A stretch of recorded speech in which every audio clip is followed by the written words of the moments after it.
Rob, the cricket, the test series between the Proteas and India, last test match rained out. The Proteas have got 2 more opportunities to level it and potentially win it.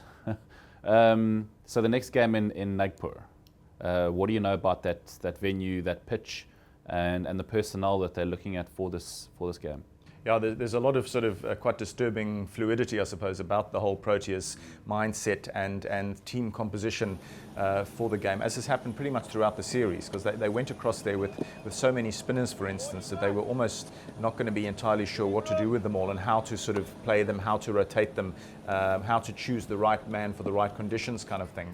So they've got an ongoing issue there, and the situation is aggravated by big concerns in the pace department. We know that Vernon Philander's already come home from the tour after looking pretty impressive in the first test, then getting himself injured ahead of the second test in a silly sort of soccer warm-up scenario and doing his ankle, which was a very inconvenient development, especially as he's a little bit of a sort of lower order all-rounder and gives a little bit of extra batting stability around that sort of number 8 position.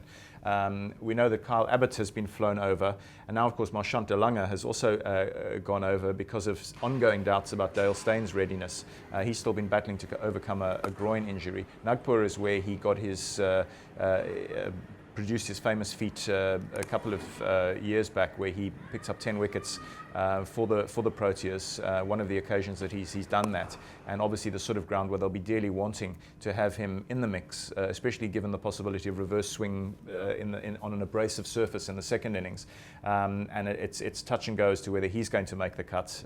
Interesting to then see how they shape the attack, but South Africa also major issues in the batting department. With they got the opportunity, if you like, to bat first in the last test, and when you bat first in India, you simply have to cash in. You simply have to go minimum 350 plus to sort of put pressure on the opposition, and South Africa were bowled out for 214. They've struggled to make big totals throughout the series so far, so you could say that the time is sort of well overdue for them to finally sort of amass a big total, hopefully get the chance to bat first again, because that's what you want to do on a crumbler. It sounds as though the Indians are preparing another rank turner, that they are going to sort of fiddle with the surface enough to make it a little bit of a lottery. But in a lottery scenario, sometimes comes an opportunity for the opposition to also try to cash in. Whether the Proteas have got the sort of form or the mettle at this stage, I'm a little bit worried, because this tour hasn't gone very well. The rain interruptions obviously haven't helped, although some are calling it obviously a blessing, considering they were so poor for that first day of the washed out second test. But they must now approach it as, that was their sort of get out of jail card.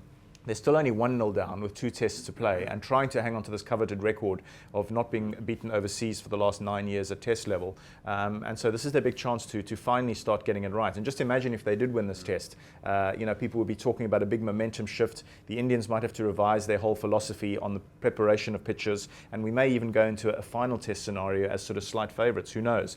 But I mean, that's putting the cart before the horse. Let's first hope that South Africa get the job done. I can't say I'm overly optimistic at this stage, just given the lack of form of so many of our key players.